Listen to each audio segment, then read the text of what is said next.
Nous TV, une chaîne exclusive à Cogeco qui favorise l'expression locale et l'implication citoyenne.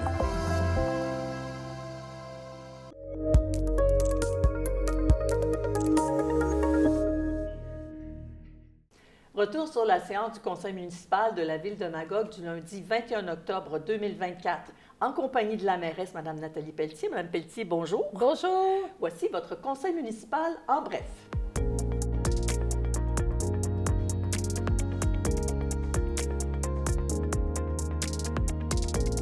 Alors, Mme Pelletier, hier, grosse séance du conseil municipal avec des séances extraordinaires. Oui. Deux, dont une, on va commencer avec celle-là, le point 3, qui était la présentation de la vision de développement 2024-2034.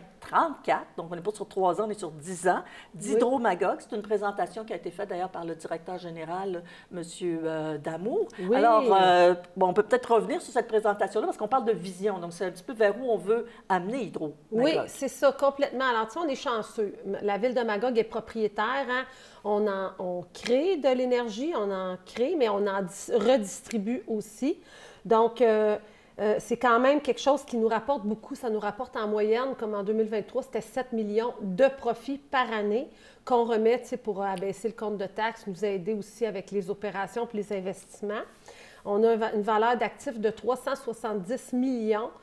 Tout ce que ça vaut, le réseau, c'est ça, les turbines, les réseaux aériens, souterrains, les poteaux, tout ça. Puis une dette de 92 800 $. Donc, on voit que... Tout le monde vous envierait cette dette-là. Complètement. Mais là, c'est une première. Le directeur général, ça fait plusieurs mois qu'il travaille sur ce dossier-là avec les équipes. Puis là, vraiment, on a une vision pour les 10 prochaines années qui est axée sur la profitabilité. Des gens d'affaires pourraient dire « Hey, 7 millions que ça me rapporte, y a-t-il moyen peut-être que ça me rapporte plus? » 8, 9, 10. Bien, complètement. Alors, c'est ce qu'on fait.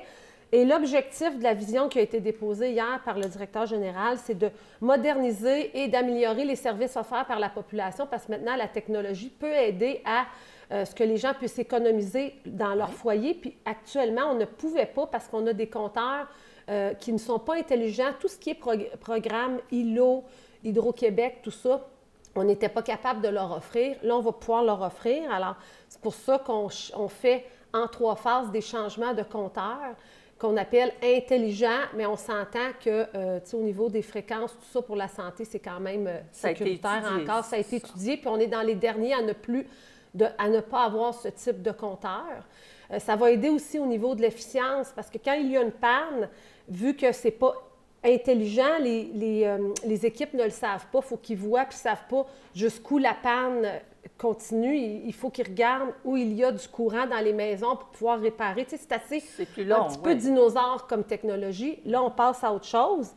On veut augmenter la profitabilité d'Hydro-Magog. Également, gérer la pointe. La pointe, c'est justement quand tout le monde, il fait très froid en hiver, c'est l'heure du souper, tout le monde part le lave-vaisselle, le lavage, le repas. Puis nous, il y a une très grande demande, puis ça fait qu'on doit payer après ça le reste des mois de l'année sur la demande maximale qu'on a fait à Hydro-Québec. Tu sais, c'est quand même, c'est assez technique, mais ça nous coûte très cher, ces gestions de pointe-là qui peuvent durer juste quelques minutes. Donc, dans notre vision, on veut gérer mieux cette pointe-là qui va être avantageux pour le citoyen et pour la ville de Magog. Puis réduire, donc essayer, c'est ça, de mieux consommer notre hydroélectricité. Parce qu'il faut dire aussi qu'avec les voitures électriques, puis on a plein de bidules dans nos maisons qui fonctionnent à l'électricité qu'on n'avait pas avant. Oui. Alors, ça veut dire qu'il faut aussi peut-être anticiper une hausse de la demande, puis on construit quand même un peu à Magog. Bien, complètement. Alors, c'est tout ça dans cette vision-là. Comment on s'assure que notre réseau continue d'être en bon état et capable de répondre à la croissance, nouveaux développements en lien avec notre fonds réglementaire et les demandes de tout ce qui est voitures électriques. Alors, ce qu'on annonce, c'est que sur 10 ans, on va investir 18 millions de dollars, mais sur ces mêmes 10 ans, ça va rapporter à la communauté magogoise 40 millions. Alors, on comprend qu'il va falloir, oui, on investit, donc on va emprunter davantage, mais ça va être très intéressant. Puis selon nos analyses, bien, dès 2028, donc c'est quand même assez rapide. Dans 3 ans et demi, même pas 3 ans et demi. Bien, ce que ça va nous rapporter comme profit va déjà compenser pour le 2,5 millions par année qu'on va investir, parce qu'on investit par année, bien, je dis 2,5, c'est plutôt autour de 2 millions par année en moyenne, ça va varier. Ce qu'on veut faire comme investissement, on va ajouter une nouvelle turbine dans nos barrages, un de nos barrages pour produire davantage d'électricité. On va faire des travaux, bon, s'assurer que notre barrage demeure en bon état, donc s'assurer de travaux. On va ajouter un système de conservation d'énergie résidentielle pour différer la consommation à l'extérieur des heures de pointe. Ça, c'est un petit peu plus loin, mais on voudrait que les gens puissent trouver une façon de stocker un peu leur énergie chez eux pour gérer leur pointe et diminuer leur facture d'électricité. Et ça va être avantageux pour tout le monde. On voudrait avoir un parc de production solaire pour diversifier nos sources d'énergie. On veut, ça je l'ai déjà nommé, s'assurer que notre ville est capable de répondre aux demandes. Puis on va faire d'autres phases de compteurs intelligents. Est-ce que vous prévoyez peut-être permettre aux citoyens aussi de s'installer des panneaux solaires puis de fournir Hydro-Magog ou de l'éolien? C'est pas impossible. Ça, tout ça, c'est quand même embryonnaire, mais on veut aller explorer ces autres types d'énergie. Je vous parlerai tout à l'heure de tout ce qui est investissement en lien avec 2025 pour Hydro-Magog.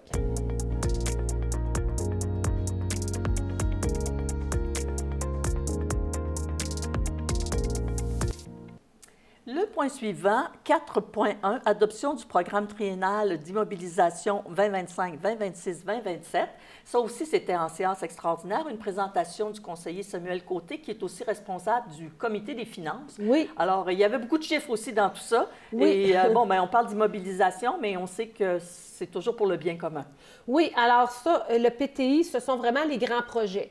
Hein, parce que si on compare à une maison, bien tout ce qui est agrandissement, refaire le garage, refaire la toiture, ça serait comme le PTI d'une ville. Puis tout ce qui est chauffage, dépenses d'opération, ça va être dans notre budget d'opération un petit peu plus tard, qui va être présenté un peu plus tard dans les prochaines semaines. Mais ce qu'on a fait, bien, on a fait un retour un peu, une petite reddition de compte sur les projets 2024. Il y en a quand même beaucoup qui avaient été faits. Ça avait été annoncé l'année passée. Le quai McPherson, la tour refaite, une micro-forêt, Espace Saint-Luc, Parc Maurice-Théroux, notre usine qui est presque terminée. Fait qu'on a juste dit où ça en était, le parc de planche à roulettes, tout ça, c'est dans le collimateur, c'est terminé ou c'est bien avancé. C'est ça, il y a beaucoup de choses que vous avez pu cocher déjà. Oui, là, complètement. 2024. Puis là, M. Côté a présenté les projets 2025. C'est toujours, bon, on dit 3 ans. Les villes se doivent d'avoir un horizon de 3 ans, mais on s'attarde beaucoup plus à 2025. Et c'est 23,4 millions qui vont être investis. Puis ça va, bon, c'est toujours en lien avec la planification stratégique, les grandes priorités de densifier, repenser notre territoire, hein, essayer de faire en sorte que ce soit plus abordable, les logements, protéger nos milieux naturels, avoir une vie économique qui est quand même prospère, optimiser, diversifier nos offres de services, avoir une saine gestion de nos infrastructures. Puis la vision d'Hydro-Magog, on a aussi des investissements là-dedans. Alors, plus précisément, hein, ce qu'on va voir apparaître en 2025, on va améliorer le réseau cyclable. On sait que c'est quand même, si on l'améliore, les gens vont plus l'utiliser. Donc, avant, c'était 100 000 par an. Là, c'est 200 000. Donc, mieux, des fois, c'est des réparations, mais aussi, ça peut être des prolongations, surtout entre des lieux importants de services. Infrastructure, on en fait toujours. Hein, rural, cette année, c'est la rue Yvette. Urbaine, on va déplacer le poste de surpression sur la rue Langlois. C'est un poste de pompage. Il y en a déjà un dans ce coin-là, mais il est souterrain. Au niveau de la santé-sécurité, c'était pas optimal. Il fallait que les gens, les employés descendent. Ouais. Puis, ça ne répondait pas à la demande. Alors, c'est dans le PTI. Ça va être un montant qui va être, ça va être fait en 2025. Prolongement du boulevard Poirier, parc industriel. Nos terrains sont de plus en plus rares. On allonge. Ici, c'est 1,5 million. Également, quelque chose, c'est la première fois que les gens vont en entendre parler, mais on a les plans de vie pour la revitalisation de la rue principale Est. Donc, tout ce qui est devant l'ancienne friche, oui, dépasser justement le viaduc, tout ce qui est friche industrielle devant, 1,5 million. On veut entamer quelque chose, dire, bon, si on veut qu'il se passe quelque chose à la friche, bien, il faut améliorer la rue. Planification et début de la renaturalisation des rives au parc de la baie de Magog. Alors ici, on a un plan directeur. Si on veut On veut donner l'exemple à nos citoyens, hein, on va être plus exigeant pour les rives, puis on sait que c'est super important, donc on veut donner l'exemple. Puis on a un beau plan, puis on commence avec des travaux dans le coin de la Pointe-Mairie jusqu'au secteur Cabana. Améliorer le drainage secteur de la rue Marielle. Il y a des gens qui ont eu des problèmes avec les fortes pluies. On veut régler leur situation. Également, plage des Cantons. Là, c'est là qu'on va refaire le bâtiment, hein, enfin, qui peut sembler intéressant de l'extérieur, mais qui est à l'intérieur, qui a besoin d'amour. On veut avoir une salle multifonctionnelle pour les citoyens. Il va y avoir encore un restaurant, il va y avoir des douches. Puis le bâtiment actuel où il y a les toilettes, ça va être pour nos employés. Un espace de travail. On va refaire les rampes de mise à l'eau sur la rue Attelée, c'est nécessaire, puis on ne peut pas se perdre cet accès-là. Puis 1,2 million contrôle de la moule zébrée dans la prise d'eau potable. On doit vivre avec ça. Ça a été retrouvé. On veut s'assurer qu'avec on n'ait pas cette accumulation de moules dans nos conduites. On veut les détruire, puis on veut détruire les larves. Donc, c'est toujours s'assurer de notre bonne qualité d'eau. Bien, vous faites tout ça avec 23 millions. Je trouve que vous en faites pas mal. Bien oui, complètement. Puis on a toujours, en lien avec 2025, Hydro-Magog, ce qui se rajoute. Qu'est-ce qu'on fait comme première étape? On installe un dégrilleur automatisé à la centrale Grande-Dame parce qu'il y a souvent des débris qui se ramassent. C'était manuellement que c'était fait. C'est beaucoup plus efficient d'avoir un dégrilleur automatique. Puis ça fait en sorte que le courant, ça maximise justement notre production. On va installer les compteurs, je l'ai dit, première phase, 789 000 pour améliorer le service puis pouvoir gérer les pointes. Développement du réseau, 550 000 pour cette année. Puis plein de vie pour le barrage Memphremagog, s'assurer qu'il demeure en bon état. Alors tout ça, comme vous dites, pour 23,4 millions. Oui.